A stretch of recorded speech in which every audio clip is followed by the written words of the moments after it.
Hello everyone and welcome to this video my dear friends. Dear friends, we are learning the most important topic for all kinds of competitive exam.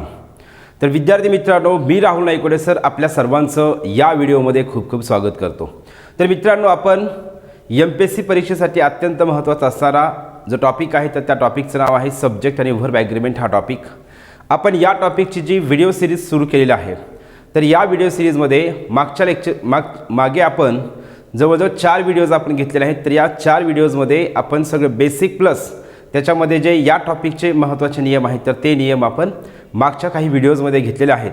त्याचसोबत आपण या टॉपिकवरती म्हणजेच जे नियम आपण मागच्या काही व्हिडिओजमध्ये घेतले आहेत या सगळ्या नियमावरती एमपीएससीने कशा प्रकारे प्रश्न विचारले आहेत तर त्या सगळ्या वेगवेगळ्या परीक्षेमधले प्रश्नसुद्धा आपण त्यामध्ये सविस्तर त्यांचं ॲनालिसिस केलेलं आहे आणि आपण अगोदर नियम घेतलेले आहेत आणि त्याच्यानंतर त्याच नियमावरती लगेच प्रश्न कशा प्रकारे विचारले आहेत तर ते घेतलेलं आहे. आता या टॉपिकचं महत्त्व जे आहे तर महत्त्व एका वाक्यात सांगेल की प्रत्येक एक्झाममध्ये या टॉपिकवरती आपल्याला कमीत कमी एक प्रश्न विचारला जातो. मग 2022मध्ये झालेल्या जेवढ्या पण परीक्षा असतील मग ते राज्यसेवेचा पेपर असेल 2021चा पेपर तर या पेपरमध्ये तर या टॉपिकवरती 5 प्रश्न विचारले आहेत. तर कंबाईन ग्रुप बीचा पेपर असेल त्या पेपरमध्ये सुद्धा या टॉपिकवरती 2 प्रश्न विचारलेले आहेत. कंबाईन ग्रुप सीचा पेपर असेल त्या पेपरमध्ये सुद्धा प्रश्न विचारले आहेत. तर सगळ्याच पेपरमध्ये या टॉपिकवरती प्रश्न विचारले जातात. तर हे या टॉपिकचं इम्पॉर्टन्स आहे. तर मित्रांनो, मग आपण जास्त वेळ न घेता आपण आजच्या या व्हिडिओमध्ये सब्जेक्ट आणि व्हर्ब ॲग्रीमेंट या टॉपिकचा अत्यंत महत्त्वाचा असणारा जो पुढचा नियम आहे तर तो नियम आपण या ठिकाणी घेतोय. आजच्या लेक्चरमध्ये आपण अँड संदर्भातला नियम घेतोय. या व्हिडिओमध्ये आजच्या लेक्चरमध्ये अँडचे आपण 4 नियम घेणार आहोत. तर हे 4ही नियम परीक्षेसाठी अत्यंत महत्त्वाचे आहेत. तर या 4ही नियमावरती एमपीएससीने प्रश्न आपल्याला विचारलेले आहेत. मग कंबाईन ग्रुप बीचा पेपर असेल या कंबाईन ग्रुप बीच्या पेपरमध्ये म्हणजे 2021चा कंबाईन ग्रुप बीचा जो पेपर झाला या पेपरमध्ये आपल्याला याच नियमावरती एमपीएससीने प्रश्न विचारला आहे परंतु तो एक वेगळ्या प्रकारे विचारला आहे. या अगोदर आपल्याला याच नियमावरती एमपीएससीने प्रश्न विचारला होता परंतु तो प्रश्न जो आहे तो प्रश्न वेगळ्या प्रकारे त्यांनी त्या ठिकाणी इंट्रोड्यूस केला होता. पण आत्ताच्या पेपरमध्ये सुद्धा याच नियमावरती जो प्रश्न विचारला आहे तर तो प्रश्न हा वेगळ्या प्रकारे इंट्रोड्यूस केला आहे. तर ते सगळे प्रश्नसुद्धा आपण या ठिकाणी घेणार आहोत. 4ही जे अँडचे 4ही नियम आहेत या 4ही नियमावरती एमपीएससी कशा प्रकारे प्रश्न विचारले आहेत तर ते सगळे प्रश्न तर आपण घेणार आहोत. पण त्यापूर्वी आपण अँड संदर्भातला जो नियम आहे तर तो नियम घेऊ. तर बघा, अँड जे आहे आता या शब्दाचा आपल्याला सिंपल अर्थ जर तुम्ही या ठिकाणी घेतला लक्षात घेतला तर आपल्याला सहज समजतो. जे अँड आहे तर अँड म्हणजे आपण आणि म्हणतोय म्हणजेच प्लस म्हणतोय. अँड म्हणजेच आणि म्हणजे प्लस.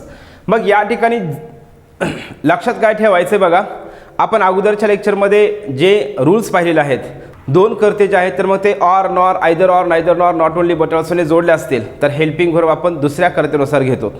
जर 2 कर्ते as well as with along with together with accompanied by in addition to besides no less than like unlike यांनी जर जोडलेले असतील तर आपण हेल्पिंग व्हर्ब हे पहिल्या कर्तेनुसार घेतोय. पण इथं लक्षात ठेवायचं आहे ज्यावेळी 2 कर्ते मग ते सिंग्युलर असू द्या किंवा प्लुरल असू द्या जेव्हा 2 कर्ते अँडने जोडले जातात त्यावेळी आपण त्यानंतर साधारणतः प्लुरल हेल्पिंग व्हर्ब वापरतोय. हा झाला अँड संदर्भातला म्हणजे आपला जनरल नियम, पहिला नियम आणि जनरल नियम. मग जनरल नियम काय आहे, ज्यावेळी अँडने 2 कर्ते जोडले जातात त्यावेळी आपण त्या कर्त्यानंतर प्लुरल हेल्पिंग व्हर्ब वापरतोय. म्हणजे आपण 2 कर्ते जर अँडने जोडले असतील तर त्या कर्त्याला आपण प्लुरल समजतोय आणि प्लुरल समजून प्लुरल हेल्पिंग व्हर्ब वापरायचं आहे. आणि जर त्या ठिकाणी मेन व्हर्ब असेल म्हणजे क्रियापदाचं पहिलं रूप असेल तर त्या क्रियापदाच्या पहिल्या रूपाला यस ईएस आय एस प्रत्यय आपण वापरत नाहीत. असा हा अँड संदर्भातला पहिला नियम आहे. मग या ठिकाणी मी लिहितो डिअर फ्रेंड्स बघा, अँड संदर्भातला आपला पहिला नियम त्याला पहिला नियम फर्स्ट रूल. मग काय नियम आहे पहिला नियम आपला या ठिकाणी बघा, जर 2 कर्ते लक्षात ठेवायचे सिंपल, जर 2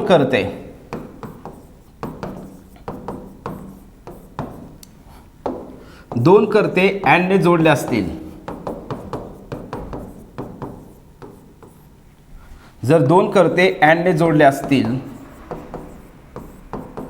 तर त्या कर्त्याला आपल्याला काय करायचं आहे, प्लुरल समजायचं आहे, प्लुरल समजतात. मी एवढंच लिहितो, ऑलरेडी मी नियम हा कंप्लीट सांगितला आहे. त्या कर्त्याला आपण काय करतोय, प्लुरल समजतोय आणि प्लुरल समजून आपण काय करतो डिअर फ्रेंड्स, त्यानंतर प्लुरल हेल्पिंग व्हर्ब वापरतोय आणि जर क्रियापद असेल त्याला S E S I S प्रत्यय वापरत नाहीत. म्हणजे बघा कसं असणार आहे, एक्झाम्पल या ठिकाणी घेऊ. फॉर एक्झाम्पल लक्ष द्या, रवी अँड श्याम. मग रवी अँड श्याम जे आहे तर रवी अँड श्याम या ठिकाणी आपल्याला ॲमिजार जे आहे तर ॲमिजार या हेल्पिंग व्हर्बपैकी आपल्याला हेल्पिंग व्हर्ब वापरायचं आहे. मग रवी अँड श्याम, मग इज येईल का, आर येईल का, ॲम येईल का, नेमकं काय येईल, तर निश्चितच या ठिकाणी काय येणार आहे, आर येणार आहे. कारण रवी आणि श्याम दोघे जण झाले म्हणून या ठिकाणी प्लुरल हेल्पिंग व्हर्ब वापरायचं आहे. त्याच्यानंतर नेक्स्ट आपण एक्झाम्पल या ठिकाणी घेऊ. आता परीक्षेमध्ये हे अशा प्रकारचे एक्झाम्पल जे आहेत तर विचारलेले आहेत. He and I,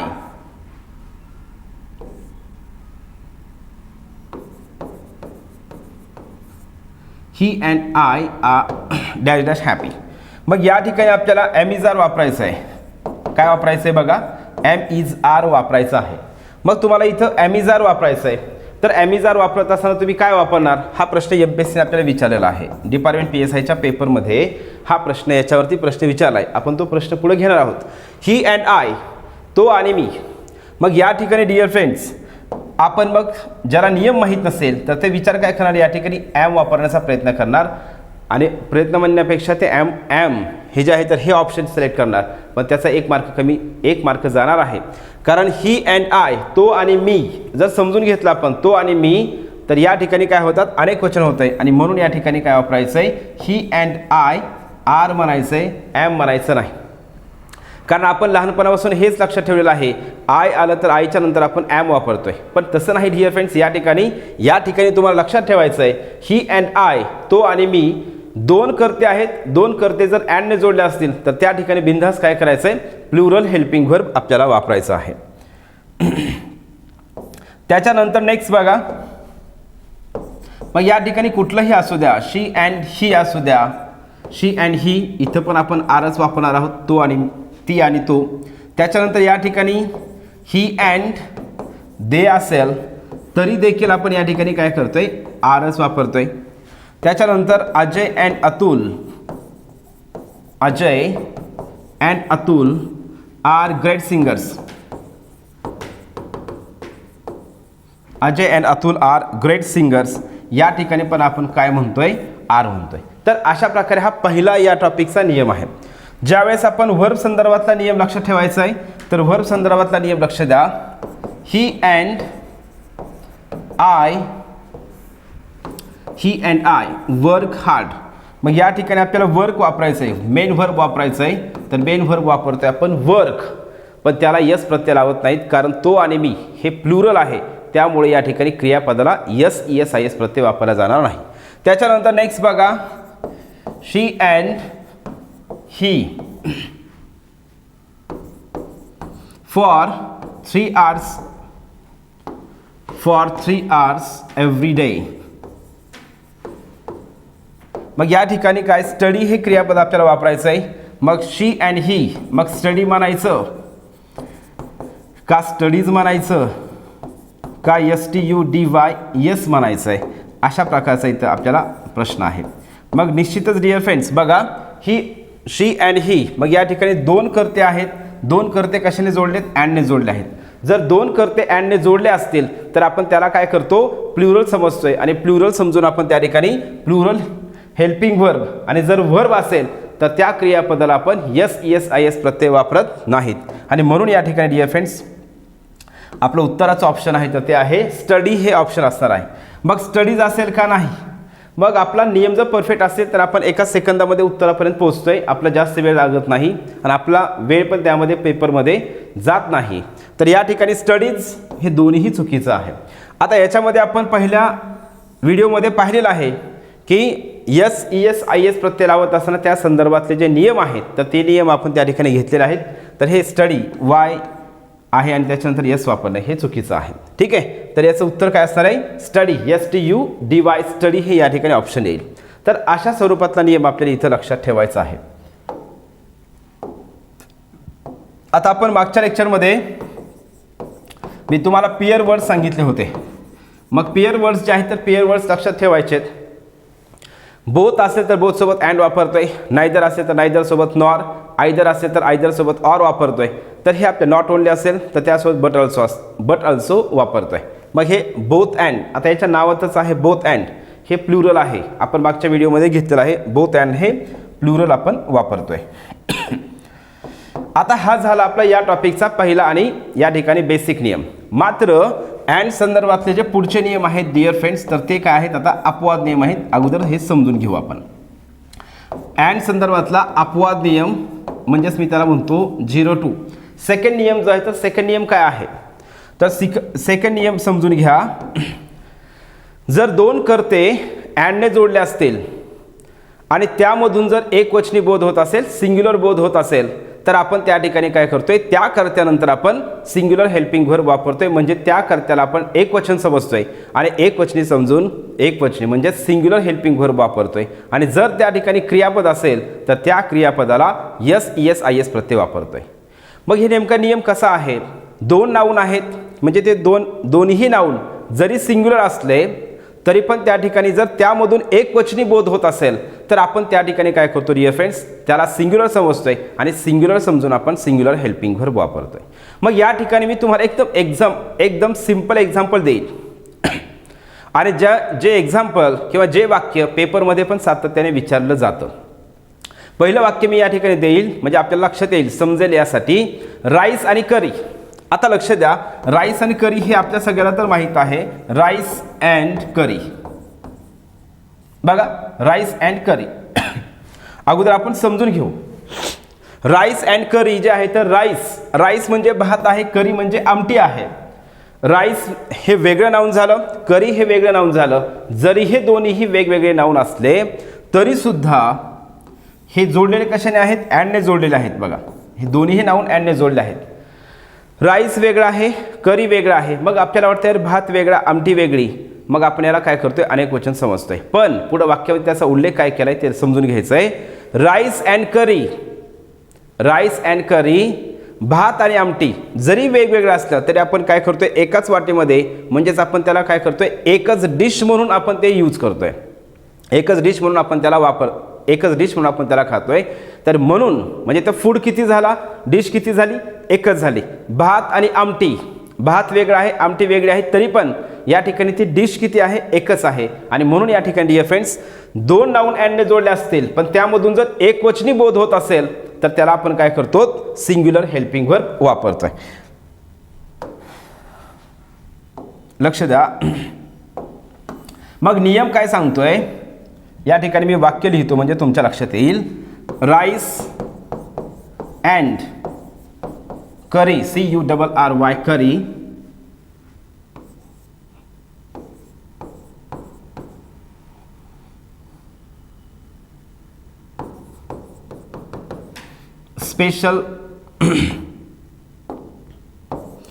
special dish. बघा rice and curry dash dash her special dish या ठिकाणी दिलेलं आहे.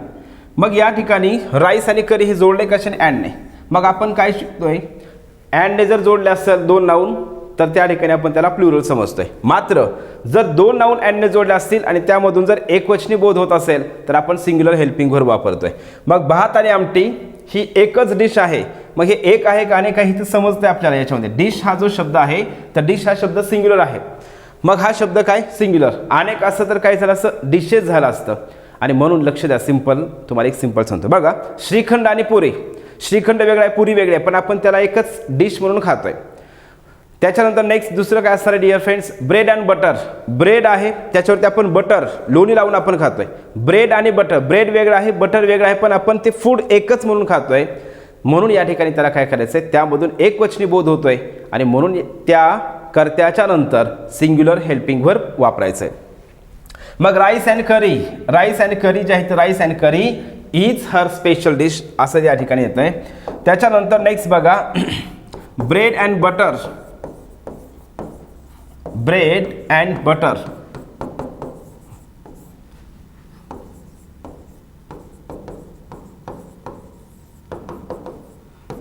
माय फेवरेट फूड. समजा असं वाक्य दिलंय. इथंही दोन नाऊन आहेत, जोडल्यात कशाने? अँडने जोडलेले आहेत, परंतु यामध्ये काय केलं आहे डिअर फ्रेंड्स, फूड म्हणून, एकच फूड म्हणून या ठिकाणी वापरलेलं आहे आणि म्हणून या ठिकाणी काय करायचं, इथं सुद्धा हेल्पिंग व्हर्ब इजच येणार आहे.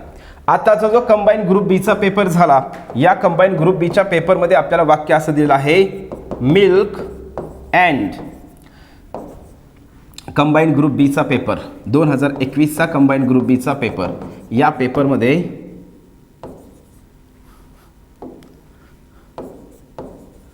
कंबाईन ग्रुप बी 2021च्या पेपरमध्ये आपल्याला वाक्य म्हणजे प्रश्न असा विचारला आहे, करेक्ट सेंटेन्स म्हणून विचारला आहे. काय विचारलं आपल्याला? Correct sentence.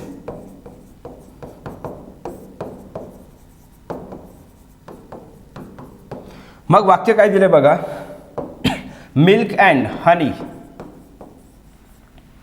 Is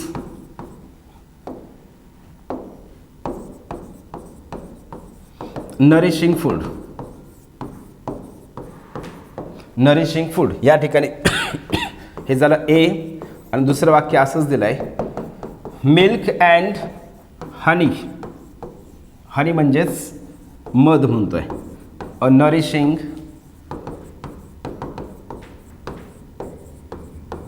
food. या ठिकाणी हे दोन वाक्य दिलेत. वाक्य एकदा व्यवस्थित बघून घ्या वाक्य, ठीक आहे. मग या ठिकाणी हे दोन वाक्य दिले आहेत आणि आपल्याला प्रश्न काय विचारले, करेक्ट सेंटेन्स कोणतं. मग नेहमीप्रमाणे त्याचे ऑप्शन्स कोणते आहेत, ओनली ए,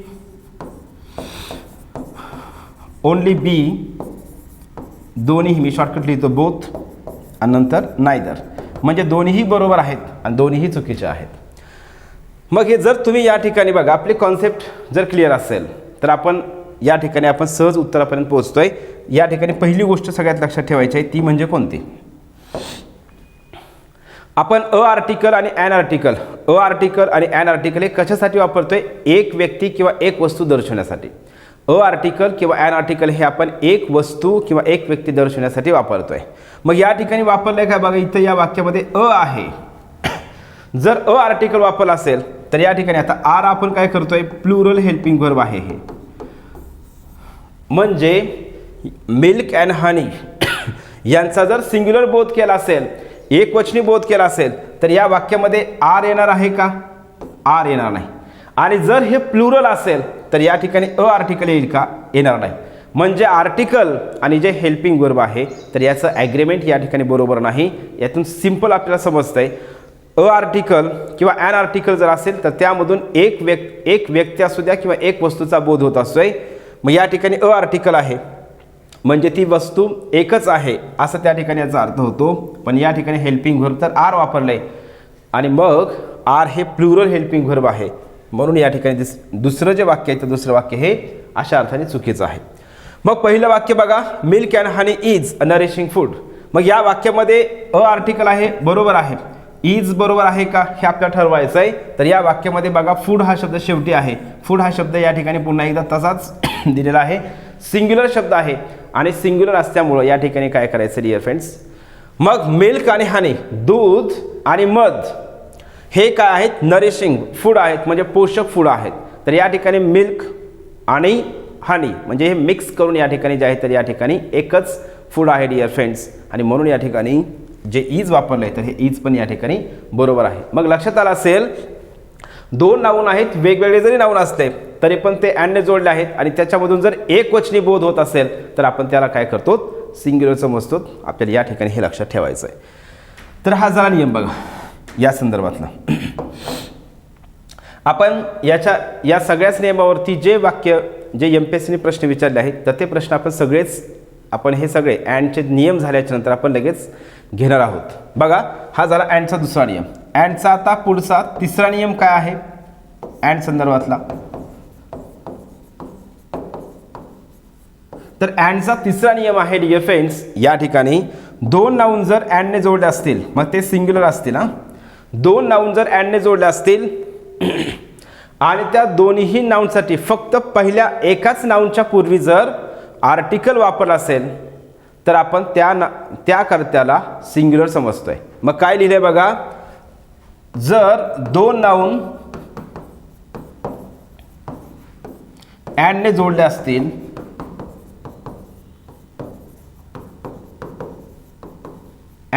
असतील व फक्त पहिल्या एकाच नाऊन पूर्वी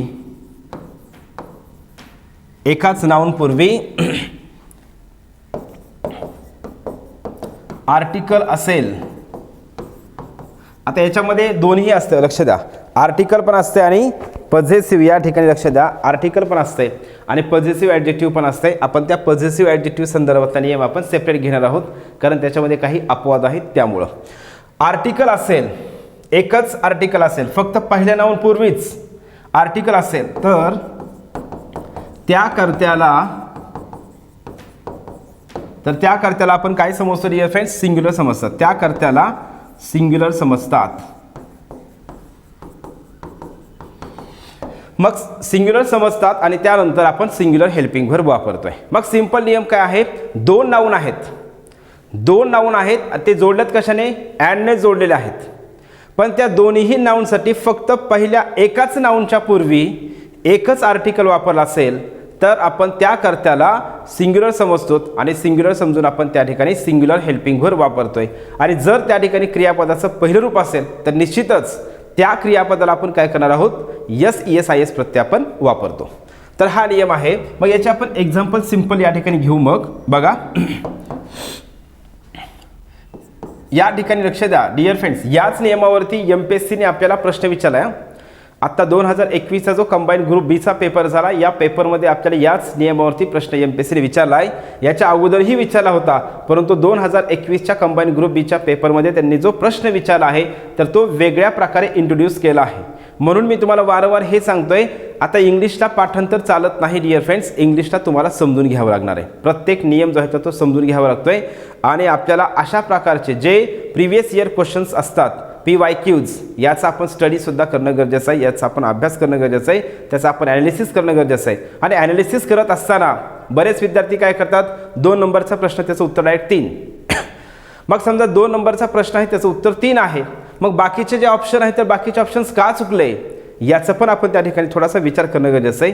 अशा प्रकारचा अभ्यास करण्यासाठी थोडासा वेळ लागतो. मात्र डिअर फ्रेंड्स, अशा प्रकारचा जर आपण अभ्यास केला तर 100% निश्चितच आपल्याला काय होतं आहे? प्रश्न MPSCने मग कसाही विचारू द्या, आपण त्याचं उत्तर करेक्ट देऊ शकतोय. तर बघा, मग या ठिकाणी मी वाक्य लिहितो.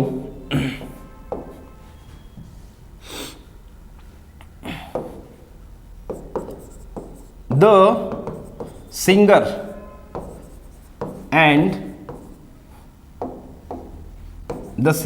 and poet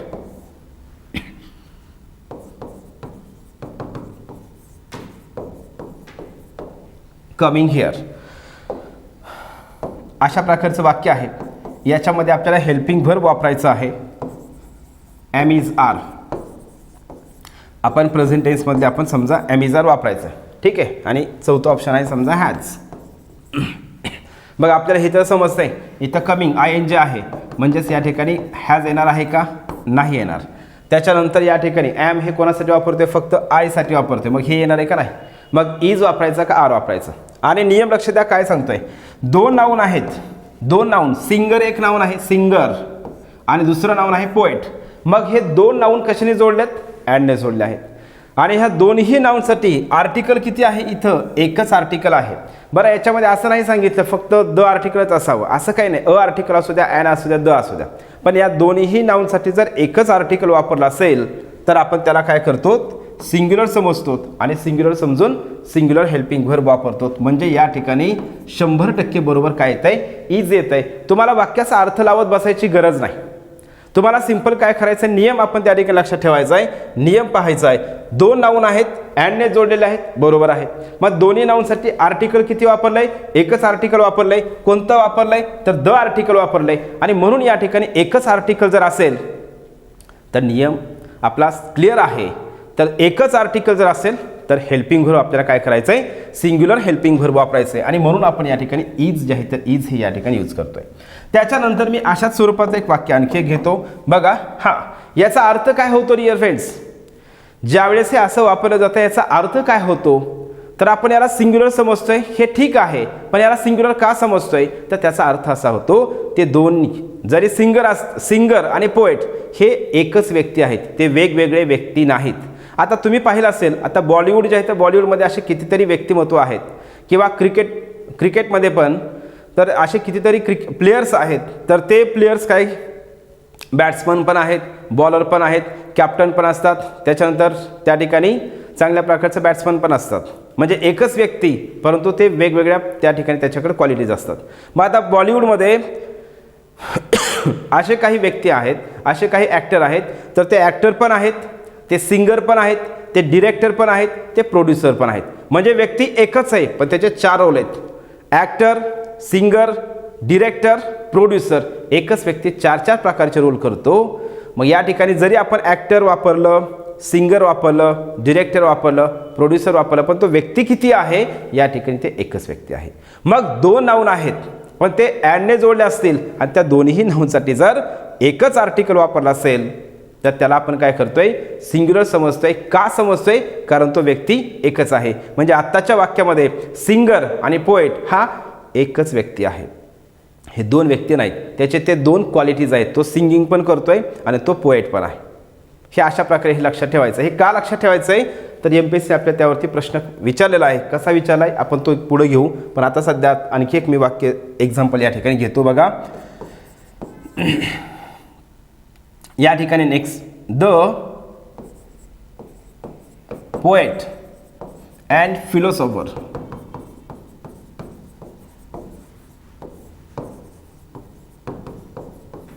arrived. या ठिकाणी dear friends poet and philosopher पहिला ऑप्शन आहे इज, दुसरा ऑप्शन आहे आर, तिसरा आहे हॅज, चौथा आहे हॅव. मग या ठिकाणी नाऊन कोणते आहेत? एक आहे पोएट, दुसरा आहे फिलॉसॉफर. मग पोएट आणि फिलॉसॉफर हे 2 नाऊन आहेत, जोडलेत कशाने? ॲडने जोडलेले आहेत. आर्टिकल इथं किती आहेत आपण एक चेक करायचं आहे. आर्टिकल दोन्ही नाऊनसाठी आर्टिकल एकच वापरलं आहे, ते द आर्टिकल आहे. मग 2 नाऊन ॲडने जोडले असतील, एकच आर्टिकल असेल तर त्या ठिकाणी त्याला सिंग्युलर समजायचं आहे. इथं अराइव्ड हे क्रियापदाचं तिसरं रूप आहे आणि तिसरं रूप असल्यामुळं या ठिकाणी इज येईल का? नाही येणार. आर येईल का? नाही येणार. मग येणार आहे काय? हॅज किंवा हॅव. कारण हॅव हॅजच्या नंतर आपण क्रियापदाचं तिसरं रूप वापरतोय, म्हणून या ठिकाणी हॅज किंवा हॅवचा विचार करायचा आहे. मग 2 नाऊन ॲडने जोडलेत आणि आर्टिकल एकच आहे आणि म्हणून याला काय करायचं आहे? आपल्याला सिंग्युलर समजायचं आहे. याचा अर्थ काय होतोय? पोएट कवी आणि फिलॉसॉफर म्हणजे कवी आणि जे फिलॉसॉफर म्हणजे तत्वज्ञ जे आहेत, तर हे दोन्हीही एकच व्यक्ती आहेत. त्या व्यक्तीचे एकाच व्यक्तीचे 2 क्वालिटीज आहेत आणि म्हणून या ठिकाणी डिअर फ्रेंड्स काय असणार आहे? या ठिकाणी हेल्पिंग व्हर्ब जे आहे तर हेल्पिंग व्हर्ब हे या ठिकाणी हॅज येत आहे. सिंग्युलर हेल्पिंग व्हर्ब या ठिकाणी येणार आहे. मी तुम्हाला दोन्ही सांगितलं. आता बघा MPSCने आणखी एका पेपरमध्ये अशा स्वरूपातला प्रश्न विचारला आहे. समजा मी वाक्य लिहितो, I have a black and white dog. हे वाक्य विचारलं आहे, मी नंतर वाक्य घेणार आहे. I have a black and white dog. आणि दुसरं वाक्य दिलं आहे, I have a black and a white dog. असे 2 वाक्य दिलेले आहेत आणि प्रश्न असा विचारला आहे, हे आहे पहिलं वाक्य, हे आहे दुसरं वाक्य. आणि ऑप्शन देताना त्यांनी काय केलेत? 1 2 3 4 मध्ये ऑप्शन बघा कसे दिलेत. त्यांनी असं सांगितलं, पहिल्या वाक्यामध्ये 1 डॉग आहे, दुसऱ्या वाक्यामध्ये 2 डॉग आहेत. म्हणजे या वाक्यामध्ये 1 डॉग आहे, दुसऱ्या वाक्यात 2 डॉग आहेत. दुसरं ऑप्शन दिलंय, पहिल्या वाक्यामध्ये 2 डॉग आहेत, 2 डॉग्स, आणि दुसऱ्या वाक्यामध्ये 1 डॉग आहे. नंतर सांगितले पहिल्याही वाक्यामध्ये 1 डॉग आहे आणि दुसऱ्याही वाक्यामध्ये 1च आहे. आणि चौथं ऑप्शन आहे, पहिल्या वाक्यामध्ये पण 2 डॉग आहेत आणि दुसऱ्याही वाक्यामध्ये 2 डॉग आहेत. अशा स्वरूपातला प्रश्न आपल्याला MPSCने विचारला आहे. मग एकदा वाक्य हे व्यवस्थित समजून घ्या, वाक्य बघा म्हणजे तुमच्या लक्षात येईल. लक्षात आले? प्रश्न काय विचारला आहे? या वाक्यामध्ये किती डॉग आहेत? पहिल्या वाक्यामध्ये 1 आहे का 2 आहे आणि दुसऱ्या वाक्यामध्ये 1 डॉग आहे का 2 डॉग आहे, असा प्रश्न विचारला आहे. मग ब्लॅक अँड व्हाईट म्हणलं की आपण विचार काय करतोय? 2 डॉग आहेत, पण तसं नाही डिअर फ्रेंड्स. दोन्हीसाठी आर्टिकल किती वापरलंय? एकच आर्टिकल वापरलंय ना. मग एकच आर्टिकल जर वापरलं असेल तर ती एकच व्यक्ती, वस्तू किंवा तो प्राणी एकच आहे. म्हणजे पहिल्या वाक्यामध्ये एकच आर्टिकल वापरलंय. सरळ सरळ या ठिकाणी लक्षात काय ठेवायचं, या पहिल्या वाक्यामध्ये किती डॉग आहेत? 1 डॉग आहे, 1 डॉग आहे. आणि दुसऱ्या वाक्यामध्ये अ आहे, इथं पण अ आहे. 2 आर्टिकल वापरले आहेत, स्वतंत्र 2 आर्टिकल वापरलेत, आणि म्हणून या ठिकाणी दुसऱ्या वाक्यामध्ये 2 डॉग आहेत. याचा अर्थ असा होतोय, पहिल्या वाक्यात 1 डॉग, दुसऱ्या वाक्यामध्ये 2 डॉग. अशा प्रकारे सिंपल लक्षात ठेवायचं आहे. आणि याच पद्धतीचा प्रश्न हा MPSCने 2021च्या कंबाईन ग्रुप बीच्या पेपरमध्ये विचारला आहे. आता मी आणखी एक वाक्य घेतो आणि नंतर लगेच तो प्रश्न पण आपण घेऊ. बघा, द ब्लॅक अँड व्हाईट, समजा हॉर्स घेतलं आणि असा प्रश्न विचारलाय. ऑन सेल, मग इज ऑन सेल म्हणायचं आहे का आर ऑन सेल म्हणायचं आहे? The black and white horse on sale, मग इथं पण तेच आहे dear friends, black and white horse. दोन्हीसाठी आर्टिकल इथं एकच वापरलं आहे. आर्टिकल किती वापरलं? इथं पण एकच आर्टिकल वापरलं आहे, आणि म्हणून या ठिकाणी निश्चितच उत्तर काय असणार याचं? इज. म्हणजे इथं पण काय आहे? Black and white. हॉर्स एकच आहे, घोडा एकच आहे, पण त्याचे कलर 2 आहेत. काळा आणि पांढऱ्या रंगाचा एकच घोडा, असा त्याचा या ठिकाणी अर्थ होतोय. आणि इथं डिअर फ्रेंड्स पहिल्या वाक्यामध्ये काय होतंय? ब्लॅक आणि व्हाईट. ब्लॅक अँड व्हाईट म्हणजे काळा आणि पांढऱ्या रंगाचा कुत्रा, एकच कुत्रा पण त्याचे 2 कलर आहेत. पण इथं मात्र काय आहे? एक ब्लॅक डॉग आहे आणि एक व्हाईट डॉग आहे. अशा प्रकारे हे लक्षात ठेवायचं आहे. मग मी तुम्हाला लगेच दाखवतो MPSCने जे आहे तर आपल्याला 2021च्या पेपरमध्ये प्रश्न कशा प्रकारे आपल्याला विचारला आहे, तर तो प्रश्न आपण या ठिकाणी घेऊ. बघा, हा प्रश्न आपल्याला विचारलाय आयोगाने 2021च्या कंबाईन ग्रुप बीच्या पेपरमध्ये आपल्याला हा प्रश्न विचारलेला आहे. 2021च्या पेपरमध्ये हा प्रश्न विचारला आहे. मग प्रश्न बघा कशा स्वरूपात विचारला आहे या ठिकाणी. तर या ठिकाणी हे खालचं जे आहे तर 4थं ऑप्शन आहे. मग प्रश्न विचारला आहे आपल्याला या ठिकाणी, हे वाक्य रीड करा आणि त्याच्या संदर्भात जे खाली ऑप्शन दिलेलं आहे तर ते कोणतं ऑप्शन या ठिकाणी बरोबर आहे. मग वाक्य काय दिले बघा, द कॅप्टन अँड कोच. या ठिकाणी लक्ष द्या, काय विचारलंय? The captain and coach of the hockey team attended the press conference. बघा MPSCने या ठिकाणी कशा स्मार्टली प्रश्न आपल्याला विचारलाय. इथं त्यांनी मुद्दामून वापरत असताना कुठला टेन्स वापरलाय माहिती आहे? इथं अटेंडेड हे V2 वापरलंय, म्हणजे सिंपल पास्ट टेन्स वापरलाय. कुठला वापरलाय? सिंपल पास्ट टेन्स वापरलाय. आणि सिंपल पास्ट टेन्स या ठिकाणी वापरल्यामुळं इथं झालं काय? लक्ष द्या, इथं सिंपल पास्ट टेन्स वापरल्यामुळं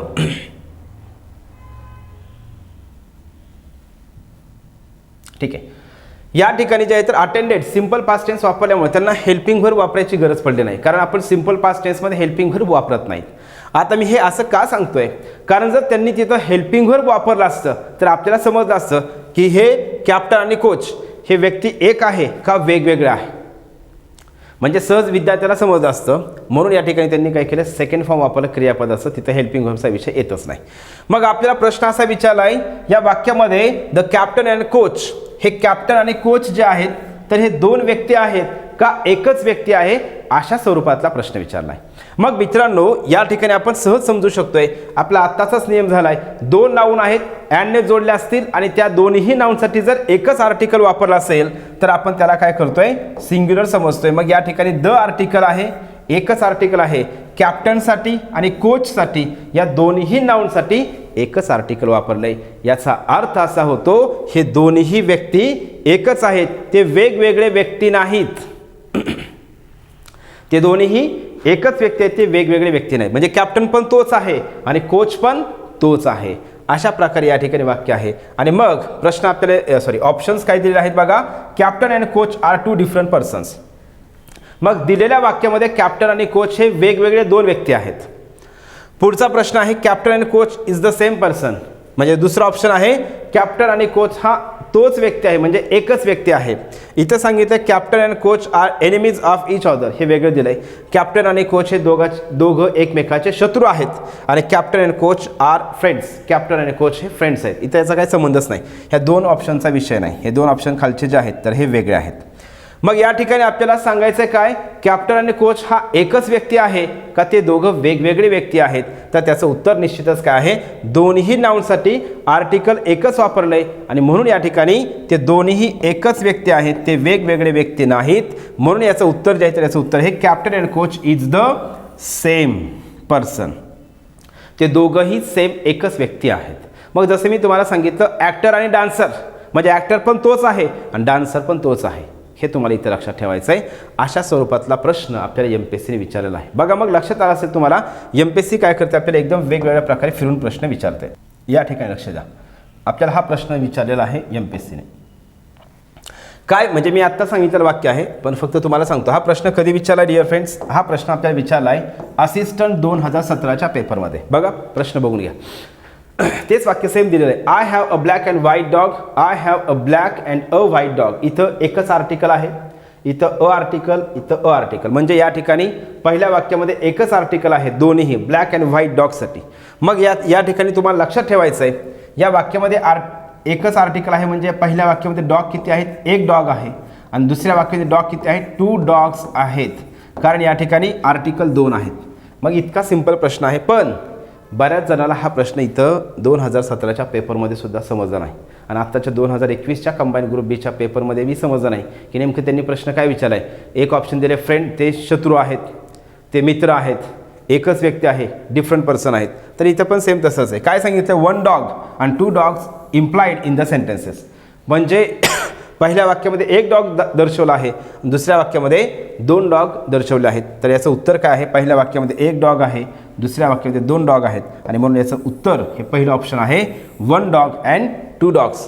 पहिल्या वाक्यात एक डॉग आहे, दुसऱ्या वाक्यामध्ये 2 डॉग आहेत. तर अशा स्वरूपात तुम्हाला इथं डिअर फ्रेंड्स काय करायचं हे लक्षात ठेवायचं आहे. चला ठीक आहे. मग आता या ठिकाणी लक्ष द्या, हा झाला आपला या संदर्भातला तिसरा नियम आणि अँड संदर्भातला जो चौथा नियम आहे तर तो चौथा नियम आपण या ठिकाणी घेऊ. आता लक्ष द्या, अँड संदर्भातला नियम चौथा. बघ चौथा नियम काय आहे आपल्या सगळ्यांच्या लक्षात आला असेल. आता चौथा नियम निश्चितच काय असणार आहे, 2 नाऊन जर अँडने जोडले असतील आणि त्या दोन्ही नाऊनच्या पूर्वी स्वतंत्र आर्टिकल असतील, म्हणजे दोन्ही नाऊन पूर्वी जर आर्टिकल असतील किंवा दोन्ही नाऊनच्या पूर्वी जर पॉझिटिव्ह ॲडजेक्टिव्ह असेल तर आपण त्या नाऊनला म्हणजे त्या कर्त्याला आपण प्लुरल समजतोय आणि प्लुरल समजून प्लुरल हेल्पिंग व्हर्ब वापरतोय. बघा पुन्हा एकदा सांगतो, 2 नाऊन आहेत, अँडने जोडलेले आहेत आणि त्या दोन्ही नाऊनच्या पूर्वी जर आर्टिकल असेल तर आपण त्याला काय करतोय, प्लुरल समजतोय आणि प्लुरल समजून प्लुरल हेल्पिंग व्हर्ब वापरतोय. म्हणजे या ठिकाणी मात्र काय आहेत, ते दोन्ही व्यक्ती एक नाहीत, ते दोन्ही व्यक्ती वेगवेगळे आहेत.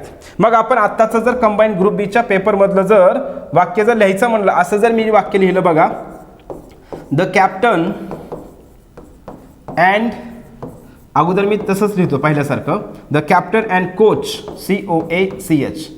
आपण याला समजून घेऊ अगोदर, द कॅप्टन अँड कोच आणि दुसरं मी लिहितोय बघा, the captain and the coach. मग समजून घ्या या ठिकाणी 2 नाऊन आहेत, कशाने जोडलेत, अँडने जोडलेत. कोणते कोणते नाऊन आहे, कॅप्टन एक नाऊन आहे आणि कोच एक नाऊन आहे, हे 2 नाऊन आहेत. जोडलेत कशाने, अँडने जोडलेत. आर्टिकल याच्यामध्ये किती वापरलेत, आर्टिकल एकच वापरलंय, कुठला आहे, द. मग आर्टिकल जर एकच वापरला असेल ते व्यक्ती किती आहेत, एकच व्यक्ती आहे, म्हणजेच तो कॅप्टन आणि कोच हा सेम पर्सन आहे, वेगवेगळे व्यक्ती नाहीत. पण या ठिकाणी कॅप्टन जे आहे तर कॅप्टन आणि कोच हे 2 जे नाऊन आहेत इथं पण अँडने जोडलेले आहेत, पण कॅप्टनच्या पूर्वी पण आर्टिकल आहे आणि कोचच्या पूर्वी पण आर्टिकल आहे, म्हणजे दोन्ही नाऊनच्या पूर्वी आर्टिकल आहे. याचा अर्थ असा होतो हे 2 व्यक्ती आहेत, म्हणजेच ते एकच व्यक्ती आहे का, सेम पर्सन आहे का, नाही, तर ते वेगवेगळे व्यक्ती आहेत. कॅप्टन हा व्यक्ती वेगळा आहे, कोच हा व्यक्ती वेगळा आहे, हे आपल्याला समजून घ्यायचं आहे. मग या ठिकाणी हा व्यक्ती एकच आहे म्हणजे आपण हेल्पिंग व्हर्ब काय करणार, सिंग्युलर हेल्पिंग व्हर्ब वापरणार. आणि या ठिकाणी जर आपल्याला हेल्पिंग व्हर्ब वापरायला सांगितलं असेल तर आपण या ठिकाणी हेल्पिंग व्हर्ब हे प्लुरल वापरणार. मग आपल्याला इथं काय करायचं आहे, ॲम इज आर वापरायचं आहे पहिल्या वाक्यामध्ये, तर आपण इज वापरतोय. दुसऱ्या ठिकाणी काय करतोय, आर वापरतोय, कारण हे दोन्ही वेगवेगळे व्यक्ती आहेत. मग तुम्ही म्हणत असाल हे समजते तुम्हाला कसं, तर असा प्रश्न ही करू नका डिअर फ्रेंड्स, कन्फ्यूज होऊ नका. तुम्ही एवढं बारकाईने याच्यामध्ये जायची काय गरज नाही, कन्फ्यूज व्हायची काय गरज नाही. सिंपल तुम्ही काय करायचं आहे, 2 नाऊन आहेत, अँडने जोडले आहेत, 2 आर्टिकल आहेत, विषय संपला. 2 आर्टिकल जर असतील तर त्याला काय करायचं आहे, प्लुरल समजायचं आहे आणि प्लुरल हेल्पिंग वर्ब वापरायचं आहे. हाच आपला या टॉपिकचा पुढचा नियम आहे. मग आता मी अगोदरचे जे वाक्य लिहिले होते तेच वाक्य मी इथं लिहितो, फक्त अशा प्रकारे लिहितो बघा. The singer and the poet coming hair, तेच वाक्य मी इथं लिहितोय फक्त समजावं यासाठी. Coming hair. मग या ठिकाणी the singer and the poet, मग किती नाऊन आहेत? 2 नाऊन आहेत. कोणकोणते? सिंगर आणि पोएट. कशाने जोडलेत? अँडने जोडलेले आहेत. आर्टिकल किती आहेत? सिंगरच्या पूर्वी पण एक आर्टिकल आहे, पोएटच्या पूर्वी पण एक आर्टिकल आहे, म्हणजे 2 आर्टिकल आहेत. मग जर 2 नाऊन अँडने जोडले असतील, दोन्ही पूर्वी जर आर्टिकल असेल, म्हणजे 2 आर्टिकल जर या ठिकाणी आहेत, तर याला काय करायचं आहे? प्लुरल समजायचं आहे आणि या ठिकाणी प्लुरल हेल्पिंग वर्ब वापरायचं आहे. आपण दुसरं वाक्य असं घेतलं होतं, द पोएट अँड फिलॉसॉफरचं एक वाक्य घेतलं, पण मी हे वाक्य असं जर लिहिलं तर इथं तुम्हाला लक्षात ठेवायचं आहे, फिलॉसॉफर अराइव्ड. मग अराइव्ड हे क्रियापदाचं तिसरं रूप आहे. मग आपल्याला इथं हॅव हॅज वापरावं लागेल. ॲमिजर वापरता येईल का नाही? Have has. मग the poet and the philosopher, इथंही लक्ष द्या, इथंही काय आहे? पोएट हे पोएट नाऊन आणि फिलॉसॉफर नाऊन हे दोन्हीही नाऊन कशाने जोडलेत? अँडने जोडलेत. मग पोएट जे आहे तर पोएटच्या पूर्वी सुद्धा द आर्टिकल आहे आणि फिलॉसॉफर जे आहे तर फिलॉसॉफरच्या पूर्वी सुद्धा द आर्टिकल आहे. दोन्ही नाऊनच्या पूर्वी आर्टिकल आहेत आणि म्हणून या ठिकाणी डिअर फ्रेंड्स हॅज आता येणार नाही, तर काय येणार आहे? हॅव हे प्लुरल हेल्पिंग वर्ब येईल, हे लक्षात ठेवायचं आहे. आणि याचा दुसरा अर्थ होतोय, सिंगर आणि पोएट हे दोन्हीही वेगवेगळे व्यक्ती आहेत, ते एकच व्यक्ती नाहीत. इथंही तसंच आहे, हे दोघंही वेगवेगळे व्यक्ती आहेत, एकच व्यक्ती नाहीत. अशा स्वरूपातला हा नियम आहे.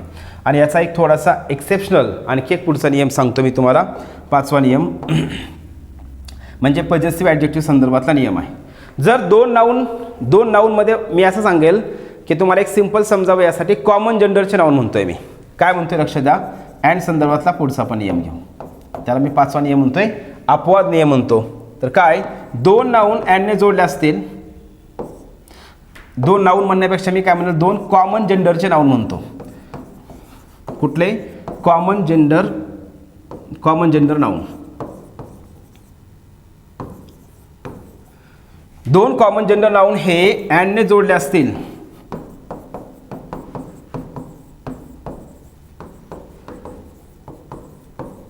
व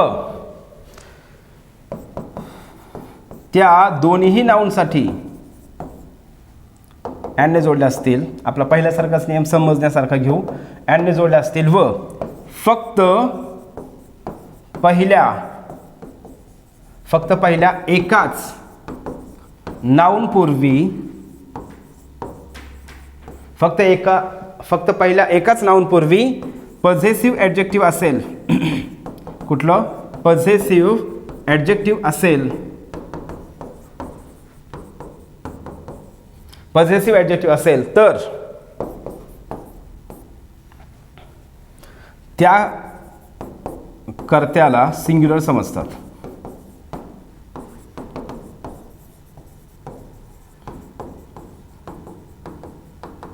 आता लक्ष द्या, मी या ठिकाणी लिहिताना काय केलंय, आपण या ठिकाणी कन्फ्युजन होऊ नये यासाठी मी तुम्हाला अशा प्रकारचा नियम सांगितलाय. असा म्हणजेच काय? नियम एकदा समजून घ्या. बघा नियम काय दिलाय तो, हा नियम एकदा समजून घ्या. झालं. मग काय सांगितलंय? 2 कॉमन जेंडरचे नाऊन आहेत, ते कशाने जोडलेले आहेत? अँडने जोडलेले आहेत. मग 2 कॉमन नाऊनचे जर नाऊन हे अँडने जोडले असेल, आता कॉमन जेंडर काय येतं त्या अगोदर सांगतो.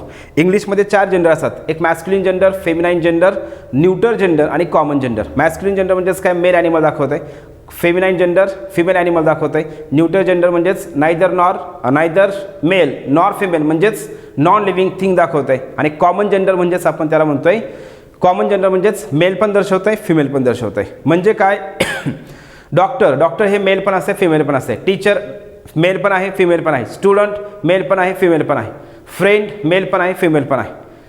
गार्डियन पालक मेल पण असू शकते, फिमेल पण असू शकते. म्हणजे या ठिकाणी डिअर फ्रेंड्स कॉमन जेंडरचं नाऊन म्हणजेच काय? मेल पण आहे, फिमेल पण आहे. म्हणजे स्टुडंट हा शब्द म्हणा, टीचर हा शब्द म्हणा किंवा डॉक्टर हा शब्द म्हणा. हे तुम्हाला सिंपल समजण्यासाठी सांगितलं. 2 नाऊन आहेत, अँडने जोडले असतील, पण ते कोणते नाऊन म्हणतोय लक्ष द्या. कॉमन जेंडरचे नाऊन अँडने जोडले असतील, त्या दोन्हीसाठी जर एकच पॉझेसिव्ह ॲडजेक्टिव्ह वापरला असेल तर आपण त्याला सिंग्युलर समजतोय. आणि जर सेम हाच नियम दोन कॉमन जेंडरचे नाऊन आहेत आणि ते अँडने जोडले असतील आणि दोन्हीसाठी जर काय असतील, दोन्ही नाऊनच्या पूर्वी जर पॉझिटिव्ह ॲडजेक्टिव्ह असेल तर आपण त्याला प्लुरल समजतोय. हा सिंपल नियम आहे. मग आता अगोदर पॉझिटिव्ह ॲडजेक्टिव्ह जे आहे एक या ठिकाणी आपण ॲडजेक्टिव्ह टॉपिकमध्ये तर पुढं आपण हे सगळे कंप्लीट व्यवस्थित घेणार आहोत, पण तरीही इथं कॉन्सेप्ट आहे कुठली पॉझिटिव्ह ॲडजेक्टिव्ह निघले आहे. तर पॉझिटिव्ह ॲडजेक्टिव्ह म्हणजे नेमकं काय किंवा कोणते शब्द आहेत. पॉझिटिव्ह ॲडजेक्टिव्ह म्हणजेच त्यांना आपण म्हणतोय मालकी दर्शवण्यासाठी आपण वापरतोय. मग याच्यामध्ये काय माय असेल, आवर असेल, युअर असेल, हिज असेल, हर असेल, हे इट्स आणि देअर असेल, असे जे आहेत तर हे यांना आपण काय म्हणतो पॉझिटिव्ह ॲडजेक्टिव्ह आपण यांना म्हणतो. अरे यार फक्त दिअर नॉट यस. फक्त याच्यामध्ये इट्समध्ये यस येतं आहे, पण हे इट्स असे बरं का, ॲपॉस्ट्रोफीवाला यस नाही. 2019च्या 2019च्या राज्यसेवेच्या पेपरमध्ये आपल्याला याच्यावरती प्रश्न विचारला आहे. इट्स हे इट्स का हे इट्स या दोन्हीमधला फरक विचारला आहे. आपण ते पुढे घेऊ, आता नको. किंवा सांगतो लक्षात द्या. इट्स जे आहे तर इट्स म्हणजेच काय ओनरशिप दाखवण्यासाठी वापरतोय, त्याचा, त्याची, त्याचे यासाठी. आणि हे दुसरं जे आहे ॲपॉस्ट्रोफीवालं इट्स याचा अर्थ होतो इट आणि इज असा याचा अर्थ होतो. हे लक्षात ठेवायचं आहे. मग my, our, your, his, her, its, their हे जे आहेत तर यांना आपण म्हणतोय पॉझिटिव्ह ॲडजेक्टिव्ह. हे लक्षात ठेवा. मग दोन कॉमन जेंडरचे नाऊन आहेत, ॲडने जोडलेले आहेत आणि त्यांना जर त्यापूर्वी जर एकच काय असेल पॉझिटिव्ह ॲडजेक्टिव्ह असेल तर या ठिकाणी लक्षात काय ठेवायचं डिअर फ्रेंड्स, त्याला सिंग्युलर समजतो आपण. My teacher and friend, my teacher and friend. मग या ठिकाणी जे आहे तर टीचर आणि फ्रेंड, टीचरसुद्धा काय कॉमन जेंडरचं नाऊन आहे आणि फ्रेंड हे सुद्धा काय कॉमन जेंडरचं नाऊन आहे. दोन्हीही कॉमन जेंडरचे नाऊन आहेत. पण या ठिकाणी पॉझिटिव्ह ॲडजेक्टिव्ह किती वापरलं, एकच वापरलं आहे. म्हणून याला काय करायचं आहे सिंग्युलर समजायचं आहे. काय समजायचं आहे सिंग्युलर, म्हणून या ठिकाणी इज वापरतोय. आणि या ठिकाणी जर वाक्य असं असेल my teacher and my friend coming, या ठिकाणी मात्र डिअर फ्रेंड्स काय आहे लक्ष द्या, टीचर आणि फ्रेंड या दोन्ही नाऊन पूर्वी काय केलंय बघा, दोन पॉझिटिव्ह ॲडजेक्टिव्ह वापरलेत. मग दोन पॉझिटिव्ह ॲडजेक्टिव्ह जर वापरले असतील तर आपण या ठिकाणी हेल्पिंग व्हर्ब काय करतोय, त्याला या ठिकाणी अनेक वचनी हेल्पिंग व्हर्ब वापरतोय. हे तुम्हाला इथं लक्षात ठेवायचं आहे. मग हे व्यवस्थित काय करा समजून घ्या डिअर फ्रेंड्स. हे वाक्य एकदा व्यवस्थित बघा.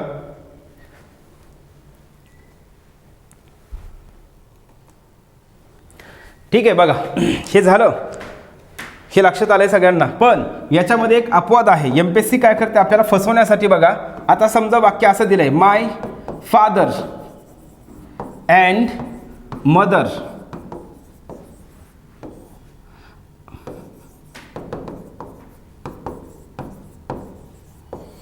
Going to Pune. My father and mother going to Pune. मग या ठिकाणी फादर मदर हे दोन नाऊन आहेत, अँडने जोडले आहेत. पण या ठिकाणी पॉझिटिव्ह ॲडजेक्टिव्ह किती वापरलंय, एकच पॉझिटिव्ह ॲडजेक्टिव्ह वापरले. या ठिकाणी एकच आहे. मग तुम्ही या ठिकाणी काय करताय, तुम्ही अर्धवट नियम या ठिकाणी जर आपण अभ्यासला तर आपलं त्या ठिकाणी उत्तर जाणार, म्हणजे आपला 1 मार्क जाणार आहे.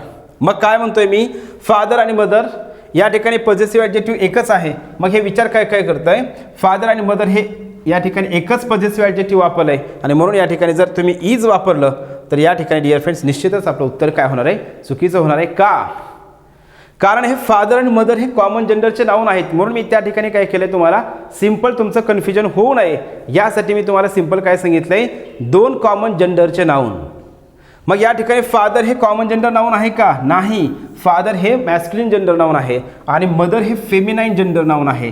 आणि म्हणून या ठिकाणी आणि आपल्याला इथं समजतंय फादर वेगळा व्यक्ती आहे, मदर वेगळी व्यक्ती आहे. वडील आणि आई हे वेगवेगळे व्यक्ती आहेत. जरी या ठिकाणी पॉझिटिव्ह ॲडजेक्टिव्ह एकच असेल तरी पण ते दोन वेगवेगळे व्यक्ती आहेत. आणि म्हणून या ठिकाणी निश्चितच काय येणार आहे, आर येणार आहे. आपल्याला इतकं अशा प्रकारे लक्षात ठेवायचं आहे. म्हणून मी तुम्हाला काय सांगितलं, आता सध्याच्या पेपरमध्ये पाठांतर चालत नाही. आपल्याला पाठांतर चालत नाही हे आपल्याला इथं लक्षात ठेवायचं आहे. मग आपण यावरती MPSCने कशा प्रकारे प्रश्न विचारले आहेत तर ते प्रश्न आपण या ठिकाणी मग घेऊ डिअर फ्रेंड्स. या प्रश्नाचं आपण ऑलरेडी विश्लेषण घेतलेलं आहे.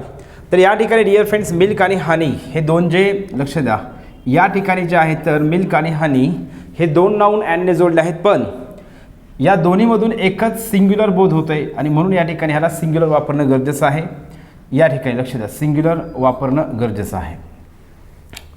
मग या ठिकाणी जे आहे तर लक्षात काय ठेवायचं बघा, milk and honey are a nourishing food आणि milk and honey is a nourishing food. मग या ठिकाणी बघा आर्टिकल एक आहे म्हणजे इथं अ आर्टिकल वापरलं आहे आणि अ आर्टिकल किंवा ॲन आर्टिकल जे आहे तर हे सिंग्युलर म्हणजे एक वस्तू इंडिकेट करतं किंवा एक वस्तू दाखवतं.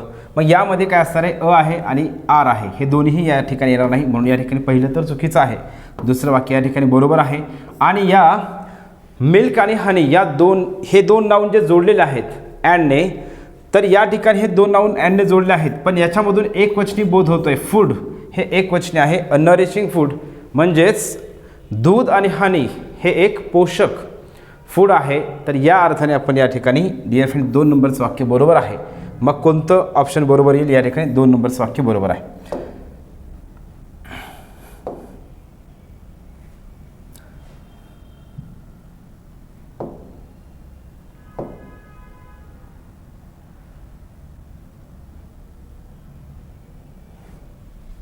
त्याच्यानंतर नेक्स्ट बघा,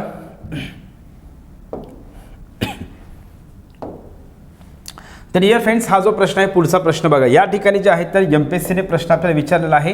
याच्यामध्ये जे 4 वाक्य दिले आहेत तर हे 4 वाक्य यातले 2 वाक्य वेगळ्या नियमाचे आहेत, परंतु आपण जो नियम पाहिलेला आहे या टॉपिकचा, तर इथं सिंपल लक्ष द्या. बोथ जे आहे तर बोथ सोबत आपण काय पाहिलं, बोथ सोबत जे आहे तर बोथ सोबत आपण ॲज वेल ॲज वापरतोय का नाही वापरत. बोथ सोबत आपण काय करतो डिअर फ्रेंड्स, बोथ सोबत अँड वापरतोय. आणि मग या ठिकाणी बोथ सोबत काय केलं आहे, ॲज वेल ॲज वापरलेला आहे. मग आपण मागच्याही व्हिडिओमध्ये किंवा याही व्हिडिओमध्ये मी तुम्हाला सांगितलं जे पेअरिंग वर्ड्स असतात तर हे पेअरिंग वर्ड्स आपण त्या ठिकाणी जे आहे तर बरोबर तेच पेअरिंग वर्ड्स त्या ठिकाणी वापरले पाहिजेत. म्हणजे बोथ आहे, बोथ सोबत अँड वापरलं जातं, आयदर सोबत ऑर वापरतात, नायदर सोबत नॉर वापरतात, नॉट ओनली सोबत बट ऑल्सो वापरतात. म्हणजे या ठिकाणी बघा इतका सिंपल सोपा प्रश्न आपल्याला विचारला होता, या ठिकाणी हे वाक्य चुकीचं आहे. आता याच्यामध्ये हा पहिलं जे वाक्य आहे तर पहिल्या वाक्यामध्ये ज्या कॉन्सेप्ट आहेत तर त्या दुसऱ्या टॉपिकच्या आहेत, परंतु मी तुम्हाला इथं सांगतो कारण आपल्या समोर हा प्रश्न असल्यामुळं. आता हा प्रश्न जो आहे तर बघा, हा प्रश्न समजून घेण्यासाठी पहिलं वाक्य समजण्यासाठी तुम्हाला एक नियम माहीत असणं गरजेचं आहे. लेस्ट हा जो शब्द आहे, लेस्ट LEST लेस्ट, लेस्ट हा शब्द आपण ॲडव्हर्ब क्लॉज ऑफ पर्पजमध्ये वापरतो, ॲडव्हर्ब क्लॉज ऑफ पर्पजमध्ये. आणि याच्यामध्ये महत्त्वाची गोष्ट लक्षात ठेवायची, लेस्ट हा शब्द वापरल्याच्या नंतर त्या वाक्यामध्ये शुड हे मोडल ऑक्झिलरी व्हर्ब वापरतात. हे बरोबर आहे का, तर बरोबर आहे. आणि याच्यामध्ये दुसरी गोष्ट महत्त्वाची आहे, ज्यावेळेस आपण शुड वापरतो त्यावेळी म्हणजे लक्षात ठेवायचं लेस्टच्या क्लॉजमध्ये शुड हे मोडल ऑक्झिलरी व्हर्ब वापरतात, मात्र लेस्टच्या क्लॉजमध्ये निगेटिव्ह जे शब्द असतात हेल्पिंग व्हर्ब म्हणजे शुडच्या नंतर हे नो असेल, नॉट असेल, नेव्हर असेल, नकारार्थी शब्द वापरले जात नाहीत. मग तुम्हाला हा नियम माहीत जर असेल तर आपण एका सेकंदामध्ये उत्तरापर्यंत पोहोचतोय. हे वाक्य चुकलेलं आहे. दुसरं बघा, ऑल्दो ही, तिसरं वाक्य see, although he is regular he is slow in his work. या ठिकाणी जे कॉन्ट्रास्ट दर्शवला आहे, जरी तो रेग्युलर असला तरी पण तो त्याच्या कामामध्ये काय आहे, स्लो आहे. या ठिकाणी हे वाक्य जे तर हे वाक्य कॉन्ट्रास्ट दर्शवतंय, हे वाक्य बरोबर आहे. Not only he is confident but also enterprising. या ठिकाणी नॉट ओनली आहे त्याच्यासोबत बट ऑल्सो वापरलं, हे बरोबर आहे. परंतु या वाक्याचा जो सेन्स म्हणा किंवा याच्यामध्ये जो नॉट ओनली बट ऑल्सो असेल, आयदर ऑर असेल, नायदर नॉर असेल, बोथ अँड असेल किंवा ॲज वेल ॲज असेल, या संदर्भातला आणखी एक कंजंक्शनचा एक नियम आहे. तर आपण तो नियम तर कंजंक्शन या टॉपिकमध्ये आपण कंजंक्शन डिटेलमध्ये घेत असतोय, पण इथं तुम्हाला सांगतो नियम हा, हे नॉट ओनली बट ऑल्सो हे सगळे जे कंजंक्शन्स आहेत यांना 2 पार्ट आहेत बघा. नॉट ओनली बट ऑल्सो असे 2 पार्ट आहेत. मग लक्षात काय ठेवायचं आहे, जर पहिल्या पार्टसोबत जर नाऊन असेल तर दुसऱ्या पार्टसोबत पण नाऊन असायला पाहिजे. म्हणजे पहिल्या पार्टसोबत जी पार्ट ऑफ स्पीच आहे तीच पार्ट ऑफ स्पीच हे दुसऱ्या पार्टसोबत पण असायला पाहिजे. मग या ठिकाणी हे वाक्य जे आहे तर याच्यामध्ये बघा कॉन्फिडंट आणि एंटरप्राइजिंग हे जे ॲडजेक्टिव्ह आहेत तर या ॲडजेक्टिव्हची या ठिकाणी जे आहे तर कम्पेअर केलेलं आहे, या ॲडजेक्टिव्हबद्दल बोललेलं आहे. मग या ठिकाणी वाक्य होत असताना पहिल्या वाक्यामध्ये हे वाक्य कसं व्हायला पाहिजे होतं, बरोबर, ही इज नॉट ओनली म्हणजे he is not only confident but also enterprising, अशा प्रकारे हे वाक्य असायला पाहिजे होतं. म्हणजे याची ही वाक्यरचना चुकीची आहे. मग या 4 वाक्यापैकी फक्त एकच वाक्य बरोबर आहे, ते म्हणजे सी नंबरचं, आणि म्हणून याचं उत्तर काय आहे, 3 नंबरचं ऑप्शन या ठिकाणी बरोबर आहे. त्याच्यानंतर नेक्स्ट पुढचा प्रश्न बघू आपण. बघा हा जो प्रश्न आहे तर हा प्रश्न आपल्याला विचारला आहे 2018च्या PSI STI ASO म्हणजेच कंबाईनच्या पेपरमध्ये विचारला आहे. Peace and prosperity is our ideal. पुन्हा लक्ष द्या, पीस हे वेगळं नाऊन आहे, प्रॉस्पेरिटी हे वेगळं नाऊन आहे. पीस शांतता, प्रॉस्पेरिटी म्हणजेच भरभराट. मग शांती आणि भरभराट हे आपले आयडियल आहेत, आपले आदर्श आहेत. मग या ठिकाणी हे पीस आणि प्रॉस्पेरिटी हे जे शब्द आहेत हे वेगवेगळे आहेत का एकच आहेत? म्हणजे या ठिकाणी जसं आपण मराठीमध्ये म्हणतोय चढ उतार, चढ आणि उतार, या ठिकाणी हे जे शब्द आहेत तर हे शब्द मग या ठिकाणी जसे आपण सिंग्युलर समजतोय तसं या ठिकाणी पीस आणि प्रॉस्पेरिटी हे सिंग्युलर आहेत का प्लुरल आहेत? मी तुम्हाला सांगितलं हे सिंग्युलर आहेत का प्लुरल आहेत ते कसं ओळखायचं आहे. शेवटचा जो शब्द आहे आयडियल या वाक्यामध्ये, मग आयडियल हा शब्द सिंग्युलर आहे इथं, मग आयडियल सिंग्युलर असल्यामुळं या ठिकाणी हे शब्द पण सिंग्युलर वापरलेले आहेत आणि म्हणजे या ठिकाणी बरोबर आहे. मग आपण जो नियम पाहिला, जर दोन सिंग्युलर नाऊन अँडने जोडले असतील आणि त्यामधून जर एकवचनी बोध होत असेल तर आपण त्या नाऊनला, त्या कर्त्याला आपण सिंग्युलर समजतोय. आणि हे सिंग्युलर आहे का प्लुरल आहे कसं ओळखायचं सांगितलं मी तुम्हाला शेवटचा जो शब्द आहे त्या शब्दावरती. जसं आपण पाहिलं bread and butter is my favourite food, मग फूड हा शब्द काय आहे? सिंग्युलर आहे आणि म्हणून या ठिकाणी ब्रेड अँड बटर हे शब्द काय केले? सिंग्युलर वापरले आहेत. हे आपण या शेवटच्या शब्दावर ओळखू शकतोय. म्हणजे या ठिकाणी पहिलं वाक्य बरोबर आहे. दुसरं वाक्य बघा, हे वाक्य मी ऑलरेडी घेतलं आहे आपण ॲज वेल ॲजचा ज्यावेळेस नियम घेतला त्यावेळी. I as well as they, या ठिकाणी ॲज वेल ॲजने दोन कर्ते जोडलेत, एक आहे आय, दुसरं आहे दे. मग दोन कर्ते जर ॲज वेल ॲजने जोडले असतील तर आपण हेल्पिंग व्हर्ब वापरताना किंवा व्हर्ब वापरताना पहिल्या कर्त्यानुसार आपण हेल्पिंग व्हर्ब वापरत असतो. मग पहिला जो कर्ता आहे तर पहिला कर्ता या ठिकाणी आय आहे. पहिला कर्ता कोण आहे? आय आहे. आणि मग पहिला कर्ता जर आय असेल तर हेल्पिंग व्हर्ब काय येणार आहे? पहिल्या कर्त्यानुसार ॲम जे आहे तर ॲम हे बरोबर आहे का? येस बरोबर आहे. आणि हे टायर्ड जे आहे तर हे ॲडजेक्टिव्ह म्हणून वापरलेलं आहे. तर या ठिकाणी हे दुसरं पण वाक्य बरोबर आहे. याचा अर्थ असा होतोय की दोन्ही वाक्य बरोबर आहेत. Both A and B are right. या प्रश्नाचं उत्तर झालं 4 नंबरचं ऑप्शन बरोबर. त्याच्यानंतर नेक्स्ट बघूया पुढचा प्रश्न बघा. हे तर वाक्य आपण ऑलरेडी घेतलेलं आहे डिअर फ्रेंड्स, हे झालं आहे आपलं. हे पण वाक्य मी अगोदरच घेतलं आहे, ज्यावेळेस आपण नियम घेत होतो त्यावेळेस हे वाक्य घेतलेलं आहे. हे वाक्य घेतलेलं आहे आपण याच्यामध्ये. त्याच्यानंतर बघा next, Sarah dash dash Beth visit the cafe quite. मग या ठिकाणी आपल्याला लक्षात काय ठेवायचं आहे? इथं फिल इन द ब्लँकमध्ये कोणतं या ठिकाणी कंजंक्शन येईल हे आपल्याला विचारलं आहे. अगोदर आपण काय करू, लक्ष द्या. पेअरिंग वर्ड्स जे असतात तर पेअरिंग वर्ड्स आपण या ठिकाणी अगोदर क्लिअर करू. नायदर सोबत बोथ वापरतात का? नाहीत वापरत, म्हणजे हे चुकलेलं आहे. बोथ सोबत नॉर वापरतात का? नाहीत वापरत, चुकीचं आहे. नायदर सोबत एनी नाही. मग या ठिकाणी आपण असा जरी विचार केला तर आपलं उत्तर काय येतं आहे? या ठिकाणी पहिलं येतं आहे. पण समजा ऑप्शन देताना जर त्यांनी आणखी एक ऑप्शन जर असं दिलं असतं, म्हणजे याच्यामध्ये समजा नायदर सोबत जर नॉर दिलं असतं तर ते उत्तर त्याचं आलं असतं का ह्या वाक्यामध्ये? तरी सुद्धा उत्तर त्याचं आलं नसतं. कारण म्हणजे समजा इथं एनीच्या ऐवजी त्यांनी जर नॉर दिलं असतं तरी देखील या ठिकाणी हे उत्तर आलं नसतं. कारण नायदर सारा नॉर बेथ, मग बेथ हे काय जर दुसरा कर्ता हा सिंग्युलर आहे आणि दुसरा कर्ता जर सिंग्युलर असेल तर या ठिकाणी जे मेन व्हर्ब आहे त्या मेन व्हर्बला येस प्रत्यय पाहिजे होता. कधी? जर त्या ठिकाणी नायदर नॉर वापरायचं असतं तर. पण आता सध्या या ठिकाणी काय डिअर फ्रेंड्स, या ठिकाणी जे आहे तर लक्षात ठेवायचं तुम्हाला, या ठिकाणी जे आहे तर या ठिकाणी लक्षात ठेवायचं आहे ते म्हणजे काय, इथं विजिट हे क्रियापदाला येस प्रत्यय नाही आणि आपल्याला जे दिलेलं ऑप्शन आहे तर त्यापैकी इथं बोथ अँड बरोबर आहे. मग बोथ सारा अँड बेथ, मग हे प्लुरल कर्ता झाला आणि प्लुरल कर्ता असल्यामुळे या ठिकाणी जे क्रियापद आहेत तर त्या क्रियापदाला आपण यस ES IS प्रत्यय वापरत नाहीत. या ठिकाणी बरोबर आहे.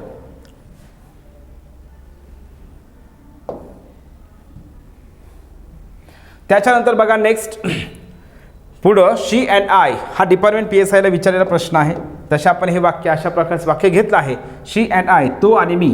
मग हे दोन कर्ते अँडने जोडले आहेत.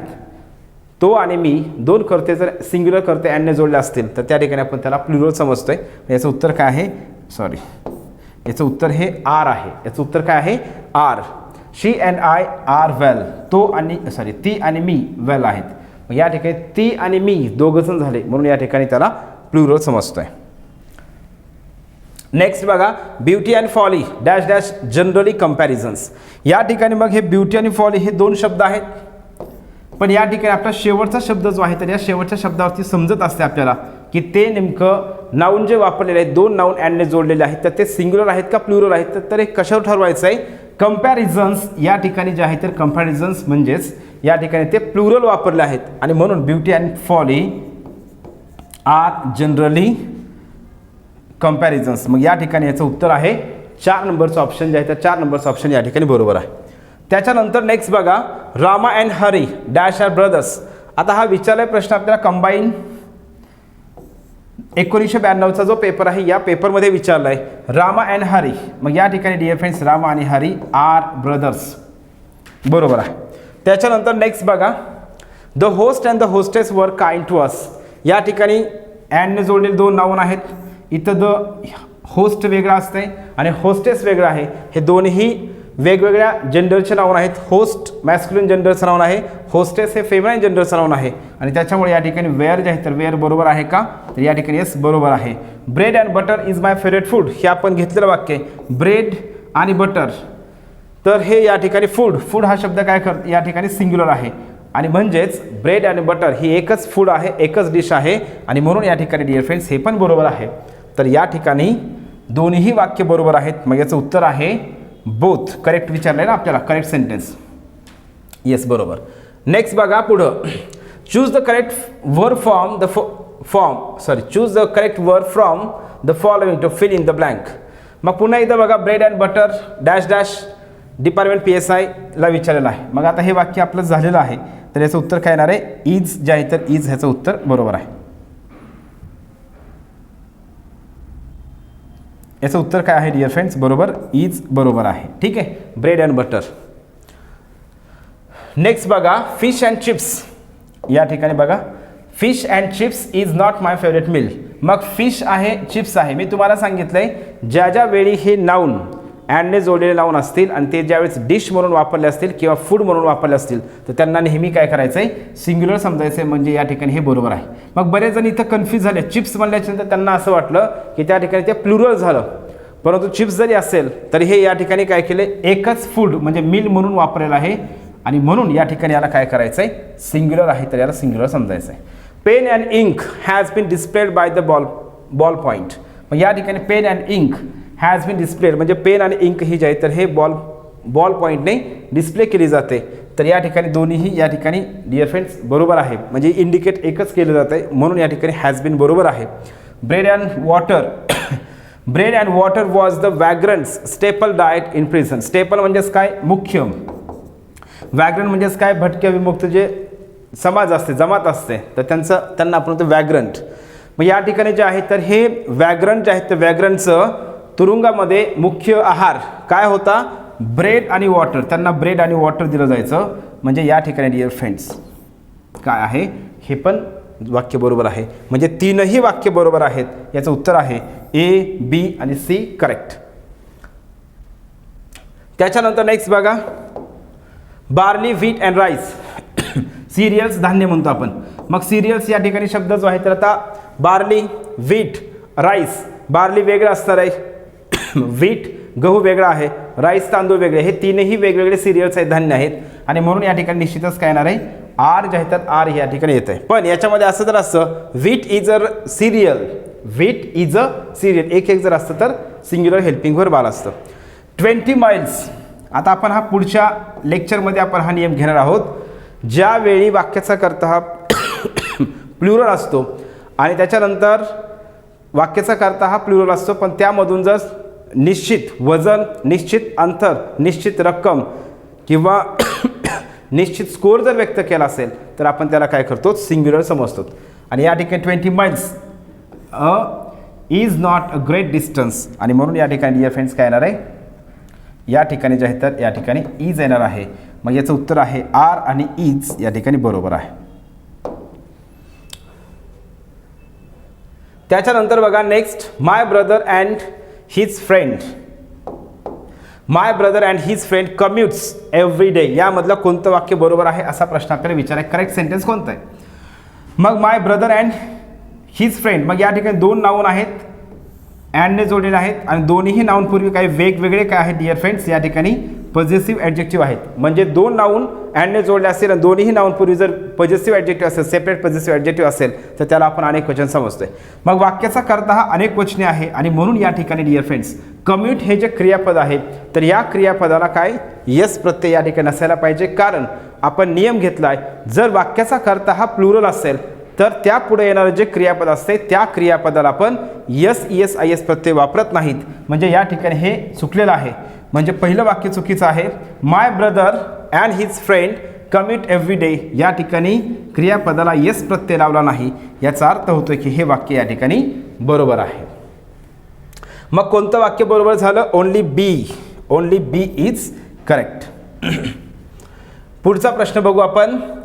Point out the incorrect sentence. आपल्याला प्रश्न विचारला आहे बघा, या ठिकाणी इनकरेक्ट सेंटेन्स कोणता आहे असा प्रश्न आपल्याला या ठिकाणी विचारला. Incorrect sentence. आता याच्यामध्ये फक्त आपलं एक वाक्य, हा जो नियम आहे तर हा नियम आपण पुढच्या लेक्चरमध्ये घेतोय ईच संदर्भातला. पण इथं तुम्हाला सांगतो, ज्यावेळी ईच आणि एव्हरीच्या नंतर कितीही नाऊन येऊ द्या, ईच एव्हरीच्या नंतर कितीही नाऊन आले, एक नाऊन असेल, दोन नाऊन असेल, तीन असेल, कितीही नाऊन येऊ द्या, ईच आणि एव्हरीच्या नंतर येणारं नाऊन हे सिंग्युलर नाऊन असते आणि त्यानंतर येणारं हेल्पिंग व्हर्ब सुद्धा सिंग्युलर हेल्पिंग व्हर्ब असते. मग या ठिकाणी प्रश्न आपल्याला विचारला आहे इनकरेक्ट सेंटेन्स कोणता आहे. पण आपण या ठिकाणी अगोदर चारही वाक्य राईट कोणते आहेत, रॉंग कोणते आहेत ते बघू आणि त्याच्यानंतर आपण उत्तरापर्यंत पोहोचू. Each Bush and each tree has. मग या ठिकाणी ईच असू द्या, एव्हरी असू द्या, यांच्यानंतर कितीही नाऊन असते तरी पण आपण ते नाऊन पण सिंग्युलर वापरतोय आणि हेल्पिंग व्हर्ब पण सिंग्युलर वापरतोय. मग बुश हे नाऊन सिंग्युलर आहे का? हो आहे. पुढचं नाऊन सिंग्युलर आहे का? आहे. मग या ठिकाणी हे बरोबर आहे, हे बरोबर आहे. यासोबत येणारे जे हेल्पिंग व्हर्ब आहे ते सिंग्युलर हेल्पिंग व्हर्ब आहे का? येस आहे. आणि मग या ठिकाणी हे पण बरोबर आहे. आता दुसरं वाक्य बघा, नायदरने जोडलेलं आहे. दोन कर्ते नायदर नॉरने जोडले असतील तर आपण हेल्पिंग व्हर्ब वापरताना दुसऱ्या कर्त्यानुसार हेल्पिंग व्हर्ब वापरतोय. मग या ठिकाणी नायदर राम नॉर श्याम या ठिकाणी हॅव आहे. मग हॅव जे आहे तर हॅवच्या ऐवजी या ठिकाणी काय पाहिजे डिअर फ्रेंड्स? हॅज पाहिजे आहे. मग या ठिकाणी हे वाक्य चुकलेलं आहे, हे वाक्य बरोबर आहे. शांती अँड सुमती. शांती अँड सुमती म्हणजे या ठिकाणी दोन नाऊन अँडने जोडले आहेत आणि मग दोन नाऊन जर अँडने जोडले असतील तर जे वाक्यामध्ये जे व्हर्ब वापरलं जात आहे त्या व्हर्बला यस ES IS प्रत्यय वापरला जात नाही. म्हणजे या ठिकाणी हे पण वाक्य बरोबर आहे. आयदर सोनी और राणी. आयदर ऑरने दोन कर्ते जोडले आहेत, दुसरा कर्ता राणी आहे आणि आयदर ऑरने जर दोन कर्ते जोडले असतील तर हेल्पिंग व्हर्ब आपण दुसऱ्या कर्त्यानुसार वापरतोय. मग दुसरा कर्ता राणी हा सिंग्युलर आहे आणि मग सिंग्युलरसाठी आपण हॅव हॅज पैकी काय येणार आहे? हॅज येणार आहे. ते बरोबर आहे का? येस बरोबर आहे. आणि त्याच्या पुढे क्रियापदाचं तिसरं रूप आहे, हे बरोबर आहे का? येस, क्रियापदाचं तिसरं रूप पण बरोबर आहे. म्हणजे यामध्ये काय झालं? 1, 3 आणि 4 हे 3 वाक्य बरोबर आहेत आणि दुसरं वाक्य चुकीचं आहे. पण आपल्याला प्रश्न विचारला आहे इनकरेक्ट सेंटेन्स, म्हणून याचं आन्सर ऑप्शन काय आहे डिअर फ्रेंड्स या प्रश्नाचं? तर या प्रश्नाचं आन्सर ऑप्शन आहे, लक्षात ठेवायचं आहे, आन्सर ऑप्शन आहे 2 सेकंड. आन्सर ऑप्शन याचं काय आहे? सेकंड आहे. कारण चुकीचं विचारलं म्हणून या ठिकाणी आपण हे चुकीचं जे आहे ते एकच वाक्य याच्यामध्ये रॉंग आहे. पुढचा प्रश्न बघा, इनकरेक्ट सेंटेन्सेस इथं पण विचारले आपल्याला. इनकरेक्ट सेंटेन्स विचारला आहे. मग इनकरेक्ट सेंटेन्स जर आपल्याला विचारला असेल तर या ठिकाणी डिअर फ्रेंड्स लक्षात ठेवायचं आहे इनकरेक्ट सेंटेन्स विचारलं आहे. मग barley wheat and rice are cereals. मग हेच वाक्य आहे. बार्ली हे अगोदरच्या ह्याच्यामध्ये पण आलं होतं. Barley wheat and rice are cereals. या ठिकाणी हे बरोबर आहे का?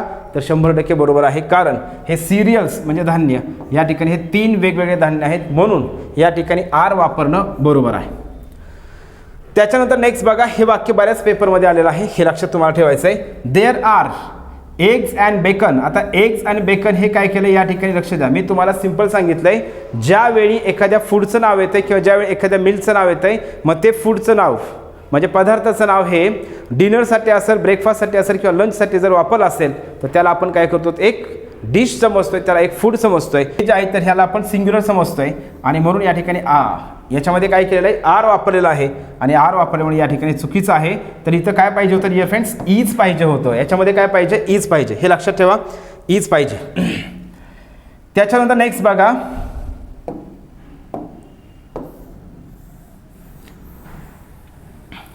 तर लक्षात आलंय सगळ्यांना? पुन्हा इथं सांगतो बघा याचं डिअर फ्रेंड्स. देअर आर म्हणजे एग्ज आणि बेकन जे आहे तर एग्ज आणि बेकन या ठिकाणी फूड म्हणून वापरलेलं आहे, मिल म्हणून वापरलेलं आहे. ज्यावेळी पदार्थांची नावं जे आहेत तर ब्रेकफास्टसाठी, लंचसाठी, for lunch, for breakfast, for dinner अशा स्वरूपामध्ये त्याचा उल्लेख केला जातोय त्यावेळेस त्याला काय करायचं आहे? एकच फूड म्हणून विचारलं आहे किंवा एकच डिश म्हणून विचारलं आहे असं समजायचं आहे आणि त्याला सिंग्युलर समजतोय आपण, त्याला प्लुरल समजत नाही. मग या ठिकाणी जे आहे तर आर वापरला आहे म्हणून या ठिकाणी हे चुकीचं आहे डिअर फ्रेंड्स. इथं काय पाहिजे? इथं इज पाहिजे. त्याच्यानंतर नेक्स्ट बघा 2 pounds of coffee cost 7 and 6 pence. हे पण वाक्य बऱ्याच पेपरमध्ये विचारलेलं आहे. आता याचा पण एक नियम आहे, ज्यावेळी लक्ष द्या वाक्याचा कर्ता हा प्लुरल असेल आणि त्याच्यामध्ये जर समजा काय केलं असेल, निश्चित वजन, निश्चित रक्कम, निश्चित अंतर जर व्यक्त केलं असेल तर आपण त्याला काय करतोय, ते जे आहे तर त्याला आपण डिअर फ्रेंड्स लक्षात ठेवायचे, आपण त्या ठिकाणी त्याला सिंग्युलर समजतोय आणि सिंग्युलर समजून आपण त्या ठिकाणी सिंग्युलर हेल्पिंग व्हर्ब वापरतोय, किंवा जर व्हर्ब असेल तर त्या व्हर्बला आपण काय करतो, एस एस आय एस प्रत्यय वापरतोय. मग 2 pounds of coffee cost, cost जे आहे तर कॉस्ट बरोबर आहे का नाही, तर या ठिकाणी काय पाहिजे होतं, कॉस्ट, या ठिकाणी यस पाहिजे, या ठिकाणी काय पाहिजे, यस पाहिजे, म्हणजे या ठिकाणी हे वाक्य चुकलेलं आहे. The radio which you gave my children works perfectly. या ठिकाणी द रेडिओ कशाबद्दल बोललेला आहे, रेडिओबद्दल बोललेला आहे. मग the radio which you gave my children, जो रेडिओ तू माझ्या मुलांना दिला आहेस तो रेडिओ व्यवस्थित काम करतोय, या ठिकाणी परफेक्टली चालतोय. मग रेडिओ हा काय झाला, एकच आहे ना, द रेडिओ हे सिंग्युलर आहे. मग या ठिकाणी बोललंय कशाबद्दल, रेडिओबद्दल, आणि म्हणून या ठिकाणी डिअर फ्रेंड्स वर्क्स जे आहे तर वर्क्स क्रियापदाला जे यस यस प्रत्यय लावलाय तर तो बरोबर आहे. तर या वाक्यामध्ये ए आणि डी हे बरोबर आहेत आणि बी आणि सी चुकीचे आहेत. तर या ठिकाणी आपल्याला लक्षात काय ठेवायचं आहे, इनकरेक्ट सेंटेन्स जे आहेत तर इनकरेक्ट सेंटेन्स आपल्याला या ठिकाणी विचारलेलं आहे. मग या ठिकाणी बघा सॉरी तर यस या ठिकाणी सी आणि जे आहे तर सी हे चुकलेलं आहे, लक्षात आलं. मग या ठिकाणी बघा कोणकोणते ऑप्शन आहेत, बी आणि सी, बी आणि सी हे या ठिकाणी चुकीचे आहेत. मग या ठिकाणी ऑप्शन कुठे, बी आणि सी, तर यस या ठिकाणी बी आणि सी आहे. ठीक आहे, म्हणजे ए आणि डी बरोबर आहे. आपल्याला विचारलं काय डिअर फ्रेंड्स, इनकरेक्ट, आणि इनकरेक्ट मग कुठले आहेत, बी आणि सी हे दोन ऑप्शन इनकरेक्ट आहेत. मग या ठिकाणीचं उत्तर आहे 2 नंबरचं ऑप्शन उत्तरच. नेक्स्ट बघा, मग नेक्स्ट पुढं या ठिकाणी जे आहे तर डिअर फ्रेंड्स या पुढचा जो प्रश्न आहे तर इथं काय बघा, my uncle and guardian, my uncle and guardian असं या ठिकाणी वाक्य दिलेलं आहे. तर मग इथं तुम्हाला लक्षात ठेवायचं आहे, my uncle and guardian loss the balance. मग आपण या संदर्भातला नियम काय पाहिला आहे, ज्यावेळी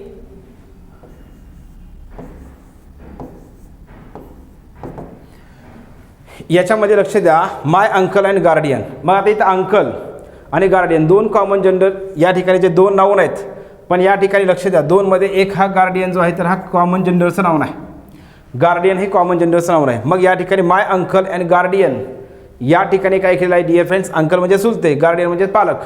मग या ठिकाणी जे आहे तर लक्ष द्या, my uncle and guardian loss the balance, मग त्यांचं जे आहे तर बॅलन्स गेलेलं आहे असं या ठिकाणी म्हणायचं आहे. आणि म्हणून या ठिकाणी मग काय असणार आहे, लॉस्ट हे क्रियापदाचं तिसरं रूप आहे. आणि मग या ठिकाणी डिअर फ्रेंड्स निश्चितच उत्तर काय येईल असं ह्याच, कारण अंकल आणि पालक हे दोघंही एकच व्यक्ती आहेत. मग मी तुम्हाला सांगितलं ज्यावेळेस आता याच्यामध्ये काय असतं, दोन कॉमन जेंडरचे नाऊन असू द्या किंवा एक मॅस्क्युलाइन जेंडर असू द्या किंवा फेमिनाइन जेंडरचं नाऊन असू द्या, पण त्याच्यामध्ये एक जर काय असेल कॉमन जेंडरचं नाऊन असेल तर आपण त्याला काय करतोय, सिंग्युलर समजतोय. म्हणजे अंकल आणि गार्डियन हे दोघंही एकच आहेत, म्हणून या ठिकाणी सिंग्युलर हेल्पिंग वर्ब येईल. तर पुढचा प्रश्न बघू. मग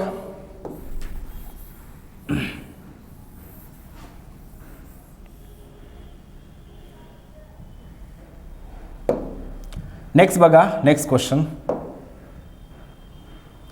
माय अंकल अँड माय गार्डियन. मग आता या ठिकाणी बघा दोन नाऊन आहेत, या ठिकाणी अँडने जोडले आहेत, पण दोन्हीही पूर्वी काय केलेले, या ठिकाणी बघा दोन्हीच्याही पूर्वी पॉझेसिव्ह ॲडजेक्टिव्ह वापरले. मग आपण हा नियम घेतलाय, दोन्ही नाऊनच्या पूर्वी जर पॉझेसिव्ह ॲडजेक्टिव्ह वापरला असेल तर आपण त्या ठिकाणी काय करतो डिअर फ्रेंड्स, प्लुरल समजतोय. आणि म्हणून या ठिकाणी हॅव मेट इथं क्रियापदाचं तिसरं रूप आहे, म्हणून या ठिकाणी हॅव ह्याचपैकी वापरायचं आहे, एम इज आर येणार नाही, तर या ठिकाणी हॅव बरोबर आहे. त्याच्यानंतर बघा माय फ्रेंड अँड माय क्लासमेट, इथंही सेम सिम्पल तसंच आहे. फ्रेंड हा वेगळं नाऊन आहे, क्लासमेट हे वेगळं नाऊन आहे, दोन्ही अँडने जोडलेले आहेत, पण या ठिकाणी माय आणि इथं पण माय, म्हणजे दोन्हीही नाऊन जर अँडने जोडले असतील आणि दोन्ही नाऊनच्या पूर्वी जर पॉझेसिव्ह ॲडजेक्टिव्ह असेल तर आपण त्याला प्लुरल समजतो आणि प्लुरल समजून प्लुरल हेल्पिंग वर्ब वापरतो. मग या ठिकाणी इज सिंग्युलर हेल्पिंग वर्ब आहे, हॅज सिंग्युलर आहे, वॉज सिंग्युलर आहे, तर वेअर जे आहे तर वेअर हे प्लुरल हेल्पिंग वर्ब आहे. नेक्स्ट क्वेश्चन बघा, युअर अंकल अँड आंट. आपण हे वाक्य पाहिले अशा प्रकारचं. या ठिकाणी दोन नाऊन आहेत, अंकल आणि आंट. हे दोन नाऊन अँडने जोडले आहेत आणि दोन्हीसाठी एकच पॉझिटिव्ह ॲडजेक्टिव्ह आहे. पण या ठिकाणी हे अंकल म्हणजे चुलते म्हणजे काका आणि आंट म्हणजे काकी, हे दोन्हीही वेगवेगळे व्यक्ती आहेत. जरी या ठिकाणी पॉझिटिव्ह ॲडजेक्टिव्ह एकच वापरला असेल. आपण अशा प्रकारचं एक्झाम्पल पाहिलं आहे, माय फादर अँड मदर. मग फादर वेगळे आहेत, मदर वेगळे आहे. मग या ठिकाणी कॉमन जेंडरचं नाव आहे का, इथं नाही. म्हणून या ठिकाणी याला काय करायचं आहे, जरी पॉझिटिव्ह ॲडजेक्टिव्ह एकच असेल तरी पण याला वेगवेगळं समजायचं आहे. आणि म्हणून या ठिकाणी काय करायचं आहे बघा, आपल्याला वॉन्ट जे आहे तर वॉन्ट हे बरोबर येतं आहे. आता या ठिकाणी कधीही लक्षात ठेवायचं आहे, आपण लक्षात ठेवायचं आहे एक ग्रामरमध्ये कॉन्सेप्ट आहे स्टेटिव्ह वर्ब. स्टेटिव्ह वर्बमध्ये वॉन्ट हे एक स्टेटिव्ह वर्बमध्ये येतं आहे. ज्या क्रियापदाला आपण कंटिन्युअस टेन्समध्ये वापरत नाहीत किंवा ज्या क्रियापदाला आपण आयएनजी प्रत्यय वापरत नाहीत त्याला आपण म्हणतो स्टेटिव्ह वर्ब. आणि मग या ठिकाणी इज वॉन्टिंग हे चुकीचं आहे. इथं एकतर काय करायचं आहे, प्लुरल वापरायचं आहे. इज येणार आहे का, नाही येणार. ॲम इज आर ज्यावेळेस वापरलं जात आहे, ॲम इज आर असेल, वॉजवर असेल, यांच्यानंतर कधीच क्रियापदाचं पहिलं रूप वापरलं जात नाही. आणि मग या ठिकाणी हे पण चुकीचं आहे. तर मग वॉन्ट्स पाहिजे का वॉन्ट पाहिजे, तर वॉन्ट पाहिजे. कारण वाक्याचा कर्ता हा प्लुरल आहे आणि वाक्याचा कर्ता जर प्लुरल असेल तर आपण हे येणाऱ्या क्रियापदाला यस ES IS प्रत्यय वापरत नाहीत. मग पुढचा प्रश्न बघू आपण. येस डिअर फ्रेंड्स, हे अशा प्रकारे आपले सगळेच क्वेश्चन जे आहेत तर क्वेश्चन्स या ठिकाणी झालेले आहेत. मग आपण अशा प्रकारे या व्हिडिओमध्ये अँड जे आहेत तर अँड संदर्भातले सगळेच नियम, मग त्याच्यामध्ये जनरल नियम असू द्या किंवा त्याचे अपवाद नियम आहेत तर अपवाद नियम घेतलेले आहेत. तसेच या टॉपिकवरती जे MPSCने प्रश्न विचारले तर ते सगळे प्रश्न आपण या ठिकाणी अशा प्रकारे कव्हर केले आहेत. मग आपण थांबू. पुढच्या व्हिडिओमध्ये आपण याच टॉपिकचे पुढचे जे अत्यंत महत्त्वाचे नियम आहेत तर ते पुढे पाहणार आहोत.